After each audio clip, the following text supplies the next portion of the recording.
आवाज आ रही है इस पर?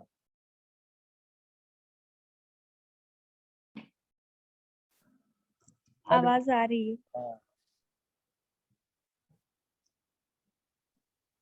तो मैं बता रहा था कि ये जो है ये मार्कअप इसीलिए कहा जाता है। ये क्या करता है, इस वर्ड को मार्क कर रहा है यहाँ से वहां तक, जैसे बोलते हैं ना कि घेरे में उसने लिया अपने मार्क करके। तो मार्क करने का मतलब यहाँ से यहाँ तक टाइटल है, और ये टाइटल को मार्क कर रहा है हेड से, यानी कि ये टाइटल प्लेस होगी हेड के अंदर। तो ये तो खैर आसान सा है ऊपर यहाँ पे शुरू। नेक्स्ट है यहाँ पे बॉडी। अब पूरा पूरा प्रोग्राम जो यहाँ पे लिखा जाएगा, जितनी भी चीजें हैं आपने देखा है यहाँ पे, जो हम प्रोग्राम अभी बता रहे थे, ये देखो पूरा जो CSS चल रहा था उसमें जी। HTML से शुरू हो रहा है यहाँ से, फिर हेड है, टाइटल है, फिर ये तो CSS चल रहा है, स्टाइल है, उसके नीचे यहाँ पे देखो हेड खत्म हो रहा है, फिर बॉडी शुरू हो रहा है, बॉडी के अंदर ये सारी चीजें की जा रही है, और सबसे लास्ट में देखो बॉडी क्लोज हो रहा है, HTML क्लोज हो रहा है।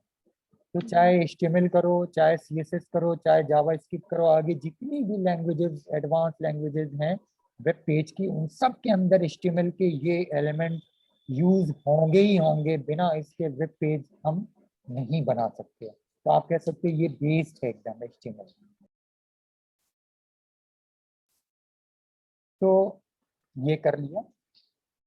अब हम आते हैं इसके अंदर सबलाइन। सबलाइन में क्या आसानी है, तुम जैसे ही सबलाइन को ओपन करो, फाइल में न्यू करिए, न्यू फाइल यहाँ पे खुली, पेज खुला, सीधे आप इसको फाइल में जाओ, सेव करो, सेव। हमने फाइल का नाम मान लीजिए दिया इंट्रो HTML intro .htm, ये देना जरूरी है यहाँ पे। ठीक है, जब फाइल सेव करोगे तो यहाँ पे नीचे ऑल फाइल्स लिखा हुआ आना चाहिए। इंट्रो जो भी नाम दो, .htm। .htm का मतलब हाइपरटेक्स्ट मार्कअप लैंग्वेज। आप चाहो तो .html भी दे सकते हैं, बट 3 कैरेक्टर से ही वो बन जाएगा, क्योंकि जो एक्सटेंशन होते हैं वो 3 ही कैरेक्टर्स लेता है। नीचे यहाँ पे ऑल फाइल्स का मतलब ये कि ये जो स्टार डॉट लिखा है ये अप्लाई होगा HTML, यानी अब इस फाइल का नाम बन गया HTML intro.htm, means this is a web page. Save किया, जैसे आप सेव करोगे यहाँ पे फाइल का नाम आ जाएगा, एंगल ब्रैकेट आप जैसे देखिए इस जैसे ही टाइप करेंगे HTML आगे लिख के आ गया। सिर्फ एंटर कर दो, यहाँ पे एंटर की प्रेस करेंगे, पूरा का पूरा वो कोड अपने आप बन के आ गया। इसके अंदर ये चूंकि लेटेस्ट है, इसके अंदर एक ऊपर देखो एक और चीज आ रही है, ये डिक्लेरेशन कहलाता है। ये बताता है ये HTML का कौन सा वर्जन है। ये जो आगे एक्सक्लेमेशन लगा हुआ है ये इग्नोर कर देता है ब्राउजर, यानी किसी भी एलिमेंट के आगे अगर ये एक्सक्लेमेशन का निशान लगा दें, इसका मतलब ये इसको इग्नोर कर देता है। अगर आप सर ये एक्सक्लेमेशन साइन जो लगा होता है वो किस लिए होता है? ये ब्राउजर इस पर्टिकुलर लाइन को इग्नोर कर देता है, यानी वो आपके अपने लिए होता है, आपको उस प्रोग्राम के बारे में समझने के लिए होता है। एक तरह से ये इसकी इंफॉर्मेशन होती है। ये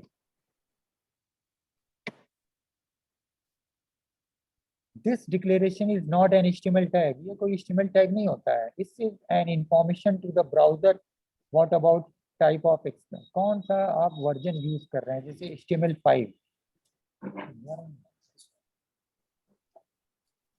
ठीक है, क्योंकि बहुत सारे अलग अलग वर्जन आए ना, पहले बहुत सारे वर्जन कुछ थे, फिर बाद में कुछ और आया। तो HTML5 जब वर्जन आया तो इसके अंदर ये डॉक टाइप का मतलब है कि HTML5 का वर्जन, तो बाय डिफॉल्ट इसके अंदर लग के अपने आप आ जाता है।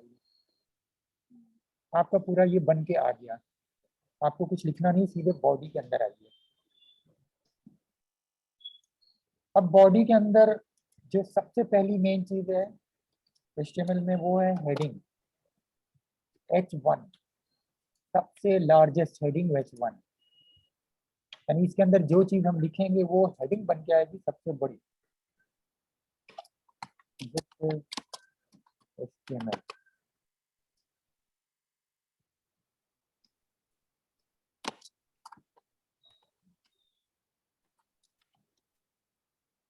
इसको कंट्रोल एस करिए या फाइल में जाके एस करिए सेव। सेव करना, हर बार जो भी चीज नया करिए इसको सेव करके आदत डालिए, सेव करिए। एक बार सेव कर लिया, फिर जो फाइल सेव हुई है आपकी, हमने अभी सेव किया है, क्या किया है, HTML इंट्रो, ये वाली फाइल जो है कोई भी ब्राउजर में खोल लीजिए। This is a heading 1, this is HTML। और इसका नाम देखो यहाँ पे हमने क्या दिया था, HTML इंट्रो, ये नाम आ गया। ठीक है, यहाँ टाइटल में चूंकि अभी हमने कुछ नहीं दिया, इसलिए टाइटल में वही नाम आया जो फाइल का नाम है। अब यहाँ पे हम कर देते हैं दिस इज आसिफा। अब यहाँ पे कंट्रोल एस सेव करके इसको रिफ्रेश कराएंगे। हर बार हम जब पेज को करेंगे रिफ्रेश या रीलोड। अब इसको फाइल का टाइटल पे नाम आ गया दिस इज आसिफा, क्योंकि हमने टाइटल में ये दे दिया। और ये हमारी वन हो है। अब यही आप कॉपी कर लो और बाकी हेडिंग आप दीजिए, एच करिए। जैसे एच करोगे टैग आ गया, यहाँ पे एंटर कर दो, तो क्लोज टाइप नहीं करना है, कंटेंट क्लोज कर दो, फिर एच कर दो, फिर एंटर कर दिए, उसके बीच में कंटेंट पेस्ट कर दीजिए, कॉपी पेस्ट। तो इतना देखो टाइप नहीं करना पड़ेगा आपको, सब लाइन में यही आसानी है। सब सर, ये लाइन जो H1, H2, H3 आप लिख रहे हैं, ये हेडर को रिप्रेजेंट करता है या ये ना जस्ट ये ऐसे ही हेडिंग है, है? ना ये हेडर अलग चीज ओ, है, हेडिंग हेडिंग अलग चीज। हेडिंग। हाँ, ये हेडिंग जो हम जी बोलते ठीक हैं है। डॉक्यूमेंट की हेडिंग होती है, वो जी हेडर जो है वो पेज के टाइटल का हेडर है, टॉप पे। जैसे हम बोलते हैं ना किसी इंसान का हेड, हम माथे के ऊपर जी कोई चीज एक पट्टी के ऊपर नाम लिख के ऐसे लगा दें माथे पे, तो हमारा वो हेड पे एक निशान लग गया कि हाँ बैंड, मतलब बैंड लगा दी, उसके ऊपर कुछ लिखा हुआ है। ठीक है, और बाकी हमने जो नीचे अपना क्लोथ्स पहना हुआ है, शर्ट पैंट, ये वो हमारा बॉडी के जी। ऊपर जो भी है वो उसका। सर, जैसे नॉवेल में होता है, उसमें हर चैप्टर का नाम होता है, तो जो नाम होता है वो उसको हम हेडर में कह सकते हैं कि वो या इसी में लेंगे, मतलब नहीं, वो हेडर में हेडिंग्स है। के कोई भी नॉवेल खोलो तो हर पेज के ऊपर नहीं होता है उस नॉवेल का, हर चैप्टर पेज लिखा के ऊपर होता है। चैप्टर लिखा होता है। तो कुछ चैप्टर का जी नाम एक जैसा होता है, बाद में जब अगला चैप्टर आता है तो उसको हम हेडर बोलते हैं, उसको हेडिंग नहीं बोलते। हेडिंग जब वो जी लाइन के नीचे, पेज नंबर के नीचे जो हमारी है वो चीज होती है, वो हेडिंग कहलाती है। जी ठीक है। हेडर इज द टॉप, मतलब बोलते हैं ना मेन कंटेंट के ऊपर जो चीज होती है उसको हेडर बोलते हैं। जी और वो कहाँ लिखा जाता है, टाइटल के अंदर। आप देखो कोई भी चैप्टर होता है तो, जैसे हम कुरान को देखो, कुरान से कंपैरिजन कर रहे हैं, कुरान को खोलो तो जी एक पेज खोलते हो तो एक तरफ वो जो उसकी पूरे होती है, एक तरफ उसकी, एक तरफ उसकी आयत या पर्टिकुलर उसका नाम होता है, दोनों साइड पे। जी किताब में देखो तो एक तरफ मेन नॉवेल का नाम होता है, दूसरी साइड पे उस पर्टिकुलर चैप्टर का नाम होता है, जी दाएं बाएं दोनों तरफ अगर होता है। जी अब यहाँ पे H4 हमने किया, इसके अंदर पेस्ट कर दिया, 6 तरह की होती है ये। फिर हमने H5 किया,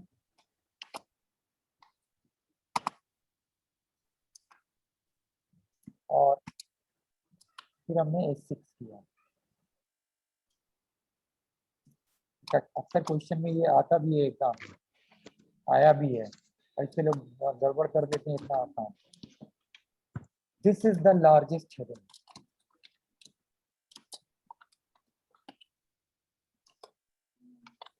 and this is the smallest. होता है ना किसी किताब के अंदर, तुम देखो कोई भी चीज लिखते हैं तो हम हर तरह की हेडिंग नहीं होती है, सबसे बड़ी, फिर तो 6 तरह की हेडिंग होती है HTML में। अक्सर ही क्वेश्चन पूछा जाता है। This is the heading, this is the number 1 2 3 4 5 6।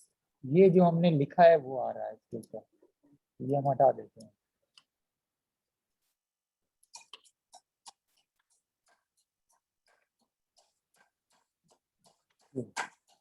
This is the largest heading, this is the smallest heading. ठीक है, तो 6 तरह की हमारी हेडिंग हो गई। तो आप तक सोचो आज इतने टैग आपने 8 टैग ये किए, हालांकि एक्चुअली 4 तरह के हैं, पेयर में लिखा गया, 4 ये हो गए और 6 टैग ये हो गए H1 से लेके। इस पे बहुत क्वेश्चन आते हैं। H1 is use for smallest, middle, lowest, lower. H6 is use for, कुछ लोग कंफ्यूजन हो जाते हैं, H6 6 का मतलब बड़ा है तो बड़ी हेडिंग होती है, 1 छोटा है तो 1 हेडिंग, जबकि H1 is the largest, H6 is the smallest. Confusion करने के लिए जरूर से ये क्वेश्चन पूछेगा। ये हो गई हेडिंग। अब अगली कोई चीज तो सर ये फिक्स होगा ना कि मतलब जब भी हम H1 का इस्तेमाल करेंगे मतलब हेडिंग 1 तो वो हमेशा ही लार्जेस्ट रहेगा। हाँ लार्जेस्ट रहेगी बिल्कुल। और ये एक पर्टिकुलर सीक्वेंस में ही होगा, ना मतलब ना इसके ना ना ना सीक्वेंस को आप चेंज जिस नहीं कर सकते। ना ना ना आप जैसे जहाँ जिस ऑर्डर में जैसी हेडिंग चाहिए वैसी हेडिंग दो। आपको ये जी बड़ा अपना पीएचडी का थीसिस लिख रहे हो तो वहाँ पे जी पहली एक बड़ी हेडिंग चाहिए तो आपने बड़ी हेडिंग लिखी H1, उसके बाद H2 जी चाहिए, उसके अंदर H2 की हेडिंग डिफाइन कर ली, 3 चाहिए 3, फिर 3 के बाद फिर अगला जो चीज़ आ रही है वो आपको H5 में चाहिए, 4 नहीं चाहिए, जी या H6 में चाहिए H6 दे दो। H6 करने के बाद चैप्टर खत्म होने के बाद कोई चीज़ को लिखना है H1 में H1 कर दो, या H2 में चाहिए H2 कर दो। ये कोई ऑर्डर नहीं है, जो जहाँ जैसा चाहिए आपको करिए। आपके ऊपर है कि आपको ठीक कैसी हेडिंग वहाँ पे जरूरत है आपके पेज के अंदर। ठीक है, जी ठीक। नेक्स्ट यहाँ पे पैराग्राफ, अगला जो चीज है पी फॉर पैराग्राफ। आप देखो ओपन और क्लोज अपने आप आ जाता है, कुछ हमें टाइप नहीं करना है। Angle bracket, open close, slash, ये निशान स्लैश का है, फॉरवर्ड स्लैश, ये सब कुछ नहीं टाइप करना, सीधे आ जाता है। अभी नोटपैड में करो तो आपको पूरा ये टाइप करना पड़ेगा।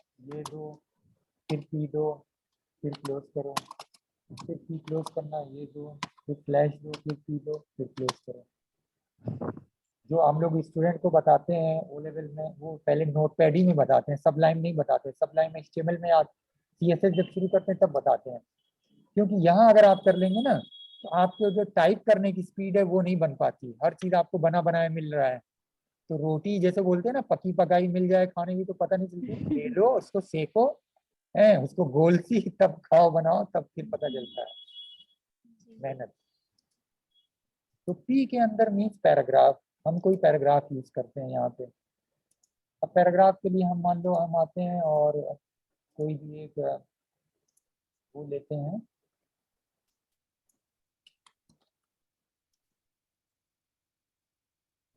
क्या यहाँ पे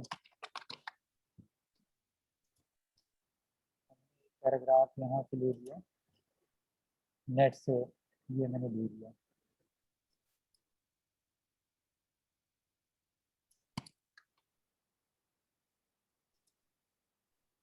यहाँ पे पेस्ट कर दिया, ये हमारा एक पैराग्राफ है। और आप देखो यहाँ पे शुरू और यहाँ पे क्लोज हो गया। सेव किया, पेज को रिफ्रेश कराया, ये पैराग्राफ बन गया। फिर दूसरा पैराग्राफ चाहिए, हम यही कॉपी पेस्ट कर दे रहे हैं, कंटेंट आप फिर करना, वो पैराग्राफ, 3 पैराग्राफ, 4 पैराग्राफ, ये पैराग्राफ आ गया। हर पैराग्राफ के दूसरे पैराग्राफ के बीच में एक स्पेस होता है, ये मालूम है किताबों में जैसे लिखा जाता है। ये जी पैराग्राफ, हमारा पैराग्राफ ये है। आप देखो राइट की तरफ अलाइनमेंट नहीं है, हमको अलाइन करना है। तो अब एक नई चीज है जो HTML में वो होती है, वो टैग, ओपनिंग टैग के अंदर लिखी जाती है। ओपनिंग टैग के अंदर लिखी जाती है, टैग एलिमेंट के बाद, और वो कहलाता है एट्रीब्यूट। आप देखो अलाइन के आगे लिख के आ रहा है एट्रीब्यूट। क्या अलाइन करना है? जस्टिफाई, यानी कि ये पैराग्राफ को हमको जस्टिफाई करना है। तो अब ये पूरी चीजें क्या कर रही हैं, ध्यान से देखो। P is a paragraph, used for paragraph. Ji Align is a attribute used within paragraph element to justify the content written in p element, p tag। अब ये क्या करेगा, इसको जस्टिफाई कर देगा,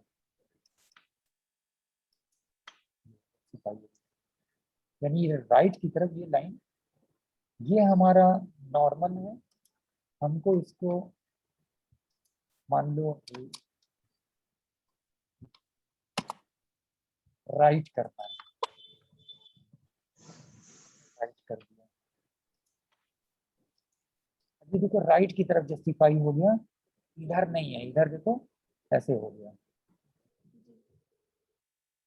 अगला है सेंटर, चार तरफ होता है।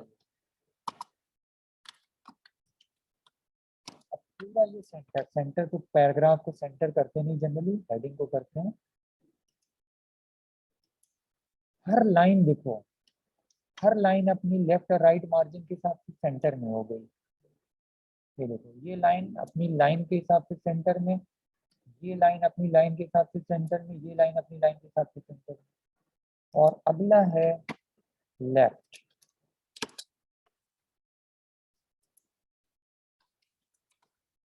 लेकिन ये जान जाओ, क्वेश्चन भी अक्सर आता है, अलाइन इक्वल टू लेफ्ट आमतौर पे नहीं यूज करते, क्योंकि by default her paragraph left he align होता है, डिफॉल्ट सेटिंग इसकी लेफ्ट होती है। ये देखो हमने कुछ नहीं दिया है, ये नॉर्मल लेफ्ट नहीं है। अक्सर ये क्वेश्चन भी आता है, इन HTML default setting of paragraph is, और चार ऑप्शन नीचे दिए हैं, जस्टिफाई, लेफ्ट, राइट, सेंटर। तो आपको बताना है कि डिफॉल्ट सेटिंग पैराग्राफ के HTML में क्या होती है। The default setting of paragraph in HTML is left align. ये जो आ रहा है बिना दिए आ रहा है, देखो लेफ्ट में, लेकिन अभी हम यहाँ पे लेफ्ट कर दें तो भी हमारा कोई फर्क नहीं पड़ेगा, देखो वैसे ही का वैसा ही रहेगा। ये देखो लेफ्ट। तो दिस इज अ पैराग्राफ। अगली ये चीज, ये स्टेप बाय स्टेप HTML में ये आती है। अब इसके अंदर एक अगली चीज है, हम कोई चीज हेडिंग में लिख रहे हैं। मान लो यहाँ पे हेडिंग में हमने लिखा this is HTML language, heading 1 में, और हम आपको बोले कि इसको सेंटर में आप करो, तो आप यही चीज कर लोगे, ये वाली चीज अलाइन इक्वल टू ये लेके आए और हेडिंग 1 के अंदर इसको पेस्ट कर दिया, यानी इसको हेडिंग 1 बनाएगा, साथ में सेंटर में करेगा, ये आगे सेंटर में। हम चाह रहे हैं अब यहाँ पे हेडिंग नंबर 3, और इसके अंदर हम लिख देते हैं अल्लामा।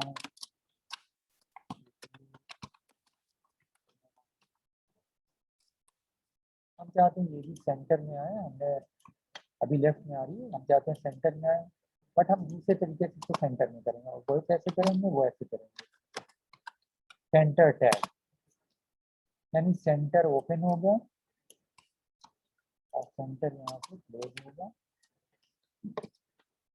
आप देखो अल्लामा शिबली नोमानी हेडिंग 3 है, उसके पहले और उसके बाद इसको हमने कहाँ पे रखा है, सेंटर में। अब ये सेंटर में आएगा, तो सेंटर हमने दो तरीके से यूज किया, एक तो ये तरीका, एक ये तरीका। हम ये सेंटर टैग किसी भी चीज के लिए यूज कर सकते हैं, चाहे वो टेक्स्ट हो, चाहे वो इमेज हो, चाहे आगे टेबल हो, और चाहे आगे फॉर्म भी एक होता है, फॉर्म वो। अब यहीं पे हमें एक इमेज भी लगानी है मान लो, और सेंटर हमें करनी है, तो हमने यहाँ पे सेंटर टैग यूज किया और यहाँ पे आ गया। अब इसके अंदर हमें इमेज लगानी है। इमेज के लिए जो टैग यूज होता है वो होता है IMG, और IMG के साथ जो जरूरी एट्रीब्यूट होता है SRC। SRC मत शॉर्ट फॉर्म है सोर्स, सोर्स SOURC, सोर्स, यानी इमेज का सोर्स कहाँ पे है। इस डबल कोड के अंदर इमेज का URL हम देते हैं, URL stand for uniform resource locator. Book वगैरह के अंदर ये सब मिलेगा। यूनिफॉर्म, बाकी तो गूगल है ही है, रिसोर्स लोकेटर। सर सेंटर के बाद जब नेक्स्ट लाइन टाइप करेंगे तो लेफ्ट में स्पेस देना जरूरी होता है? सेंटर को ना कोई ये जो लाइन है ये, जी जी जी, ना ना वही ना जो ना स्पेस कोई है। ना कोई चीज कोई जरूरी नहीं है, बिल्कुल कोई जरूरी, आप जी वहीं पे क्लिक करो। ठीक है, यूनिफॉर्म ठीक। रिसोर्स लोकेटर बोलते हैं। तो हाँ, हमें यहाँ पे इमेज ठीक। लगानी है। इमेज हमारी कहीं भी हो सकती है, कंप्यूटर का ऑनलाइन यूआरएल हो सकता है, इसी कंप्यूटर की कोई फाइल हो सकती है। अभी देख रहे थे जैसे हम लोग कंप्यूटर की फाइल एक लगा रहे थे ना, जी। ये हमको लगाना है यहाँ पे, ये ताजमहल TR। अब हमें फाइल कहाँ पे है, सी पे है, किस फोल्डर के अंदर, इमेज फोल्डर के अंदर है। फाइल का नाम क्या है, TR। फाइल का टाइप का एक्सटेंशन क्या है, JPG। तो यहाँ पे हम क्लिक करेंगे, कॉपी एड्रेस, एड्रेस कॉपी हो गया, TR.jpg। यहाँ पे हम पेस्ट कर दें, TR.jpg। ये हमारा SRC, यानी सी फोल्डर, सी के ड्राइव के ऊपर CSS इमेज फोल्डर के अंदर TR.jpg नाम की फाइल, ये आ गई फाइल। और कहाँ पे है, सेंटर में आ रही है। जो सेंटर में किया तो सेंटर में आ रही है। और लिख रहे हैं अल्लामा शिबली नुमानी, लगा रहे हैं इमेज टाइपराइटर की, इनकी फोटो ले लेते हैं।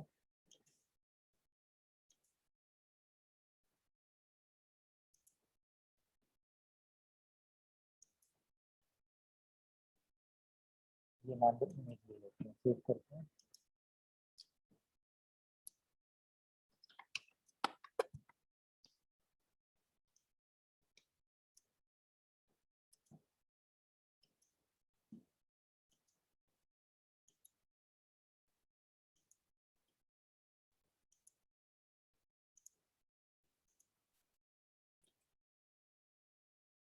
एक मीनिंगफुल पेज, तुम्हारे पास लैपटॉप है उसको बनाओ तो ज़्यादा अच्छा है,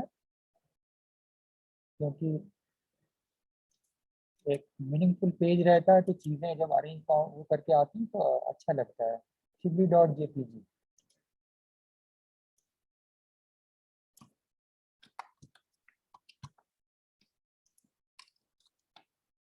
अब ये इमेज आ गई है,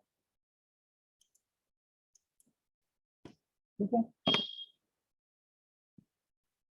जब हम इमेज को यूज करते हैं तो जो इमेज की हमारी एक्चुअल साइज होती है, जिस साइज जो उसकी हाइट विड्थ पिक्सल होती है, वो आती है। और वो आपको हर इमेज के फोल्डर में पता चलता है। यहाँ पे जब लेके जाओ माउस का पॉइंटर तो बताता है, ये नीचे जो आ रहा है डायमेंशन के अंदर देखो, 1024x768। इसका डायमेंशन क्या है, 364x138। हाइट और विड्थ इसका क्या है, 256 एम। तो सबका अलग अलग हो सकता है। इसका क्या है, 306x500।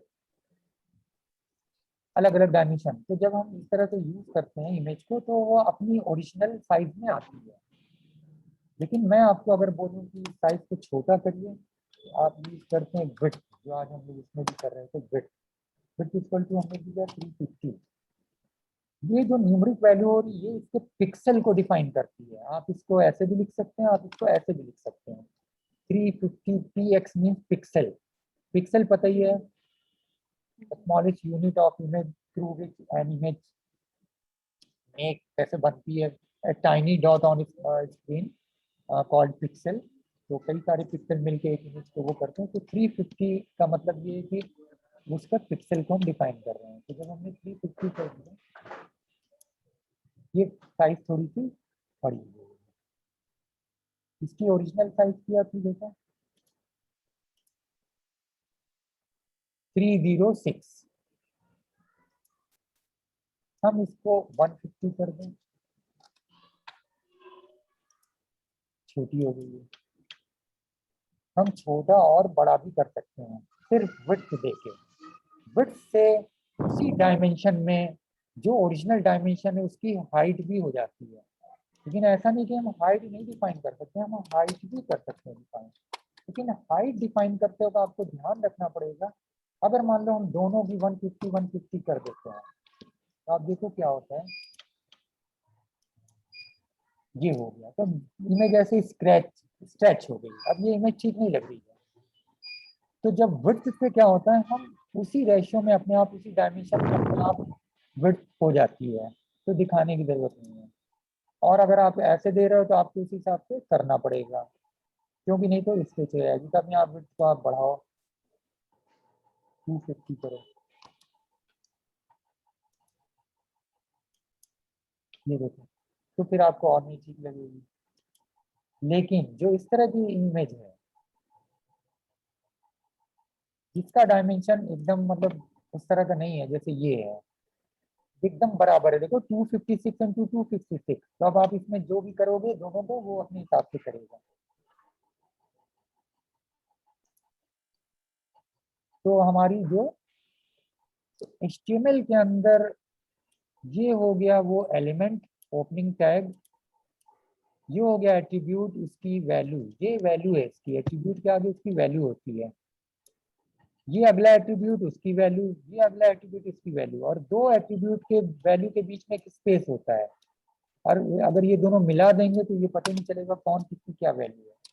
और हर वैल्यू को डबल कोट के अंदर प्लेस किया जाता है। अब यहीं पे मैं एक चीज और बोल, बॉर्डर, बॉर्डर इक्वल टू हमने दे दिया 10, बॉर्डर ब्लैक आता है। HTML के अंदर बड़ी लिमिटेशन है, ये देखो ब्लैक बॉर्डर आ गया, जी। हाइट को भी हटा देते हैं,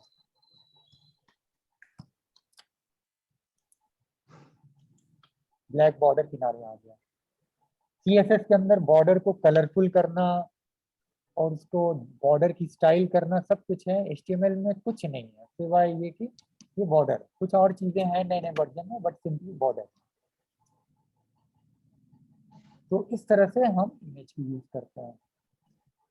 अब आते हैं बॉडी के अंदर, जहाँ से बॉडी शुरू होता है वहां पे एक एट्रीब्यूट होता है BG कलर, बैकग्राउंड कलर।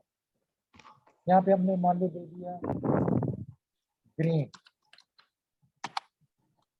हमारा बैकग्राउंड कलर पूरे बॉडी का ग्रीन हो गया। ये फिर हम चाहते हैं इसके ऊपर ये टेक्स्ट लिख के आ रहा है, ये लिख के आया, ये हो व्हाइट, तो हम इसके अंदर आगे और देंगे टेक्स्ट इक्वल टू,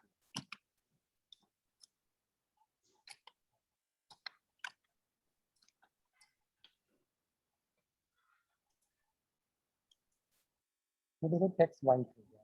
तो टेक्स्ट व्हाइट हुआ तो ये बैकग्राउंड देखो, उसके वहाँ ब्लैक जो था वो भी चेंज कर दिया उसने, हमारा टेक्स्ट व्हाइट हो गया।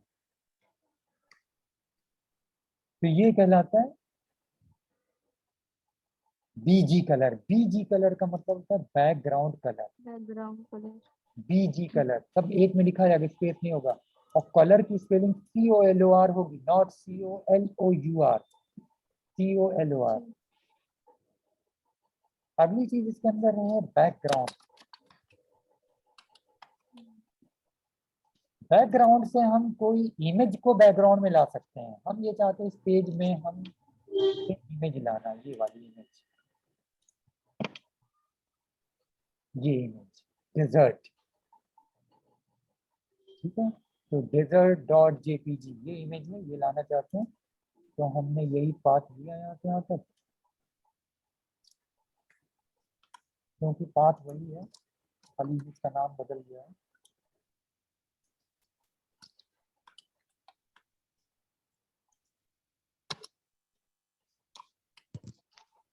डबल इन्वर्टेड कॉमा हो हाँ, गया डबल, हाँ, स्टार्टिंग। डबल, डबल, हाँ, डबल,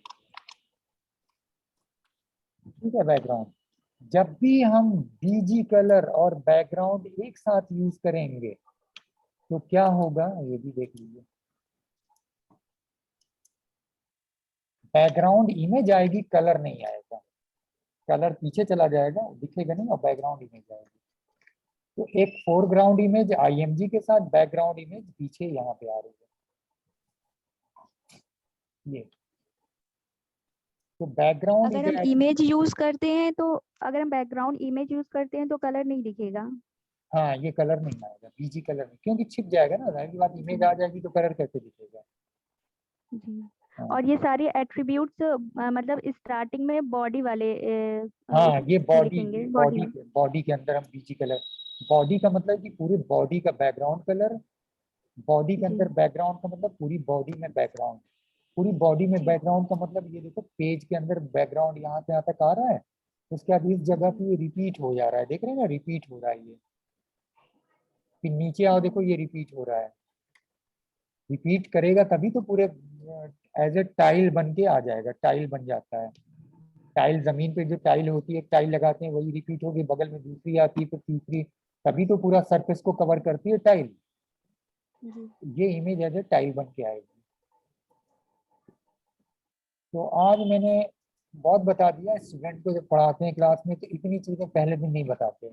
आज तो तुम्हें बैकग्राउंड कलर भी बता दिया, बैकग्राउंड इमेज भी जी बता दिया, पैराग्राफ भी जी बता दिया। पहले दिन HTML में उसका इंट्रोडक्शन देते हैं, फाइल को बनाना सेव करना।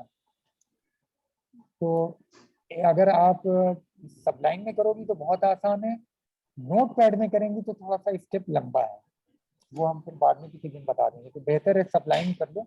वैसे नोट पैड में जी। जानना भी जरूरी है क्योंकि असली चीज नोट पैड ही की है, या तो ये नोट पैड में बताई दे। चलिए नोट पैड में बताई देते हैं। नहीं सर ठीक है, सब लाइव में ही ठीक है। अब नेक्स्ट डे पढ़ लें, मतलब अजान होने लगी है इस टाइम। गाने हो रही है, हाँ चलो ठीक है, फिर यहीं पे क्लोज करते हैं। जी ठीक है। तनु ये सब किया था जी। तुमने, तनु चली गई क्या? पार्टिसिपेंट्स में, हाँ ठीक। पार्टिसिपेंट्स में सिर्फ मैं हूँ। हाँ तुम नहीं, अभी वो भी बीच में थी वो। जी, बाकी सब लोग चले गए। हाँ बाकी तो ये इतना समझ में आया कि नहीं बताओ, तुमको आ रहा हो समझ में जी, तुम्हारे लिए बहुत आसान है ये सब। जी आया है। आया है ना, तो ये है एक जी HTML का स्टार्ट का। HTML अच्छा खासा है, अब तुम्हें दोनों चीज साथ में करनी है तो HTML और वो, ज्यादातर HTML CSS में कंफ्यूज हो जाते हैं, बट कंफ्यूज नहीं होना है। HTML क्या करता है, दोनों का फर्क मैं फिर तो बता दूं। HTML पेज के स्ट्रक्चर को बनाता है, जैसे ये स्ट्रक्चर बन रहा है, और CSS इसको डेकोरेट करता है। तुमको जैसे हम जी एग्जाम्पल दें ना कि आप अच्छा सा खाना बनाओ, डिश बनाओ, कोई मेहमान आए तो उनके लिए डिश बना लिया, टेस्ट कर लिया, बड़ा अच्छा है। लेकिन अब असली चीज है कि मेहमान के पास अच्छे से आप उसको सर्व करें, गरम हो, टेबल के ऊपर अच्छे से सजाए हो। अब पता लगा अच्छा तो बना लिए, देते वक्त ठंडा है, खाते वक्त पता लगा रोटी एक ही रखी है, फिर वो दूसरी रोटी वो मांग रहा है, तो चावल की जरूरत है तो टेबल पे चावल ही नहीं है। तो बना के सब चीज बन गई है बट उसको प्रेजेंटेशन नहीं हो पा रहा है। तो CSS क्या करता है, उसको डेकोरेट करके, उसको स्टाइल करके प्रेजेंट करता है। CSS पहले नहीं थी, HTML 1992 में आ गई थी, CSS अभी 3-4 साल पहले आई है, 4-5 साल पहले। बट CSS आजकल बहुत ज्यादा यूज हो रही है, बहुत डिमांड में। और ये नया सिलेबस है CSS का ऐड हुआ है, पहले नहीं था। ये जो बैच, पहला बैच गया है अभी जनवरी में, जो एग्जाम हुआ है, जो पेपर मैंने भेजा है ना, वो पहला पेपर था जी न्यू सिलेबस के साथ। ठीक है। जी ठीक है। चलो ठीक है, इतना फिर आप करो। वैसे ये जो वीडियो है ये मैंने पहले, हम सोचे थे रिकॉर्ड नहीं करेंगे, लेकिन ये भी मैंने रिकॉर्ड कर लिया है। ठीक है, ये भी नहीं हो जी तो डाल देंगे, आप तुम स्पेशली देख लेना, बाकी को किसी को नहीं देखेंगे, क्योंकि इस वाले सेशन के अंदर कुछ और बताए नहीं, खाली HTML बताए हैं।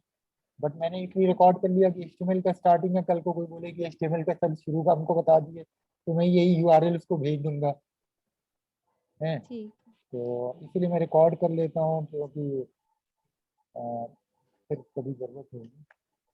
ठीक है, लैपटॉप, लेकिन लैपटॉप के ऊपर करना, लैपटॉप के ऊपर यूज करना, ठीक है। ठीक है। चलो फिर ठीक क्लोज करते हैं फिर यहीं पे। ठीक है। ठीक है। चलो अल्लाह हाफिज।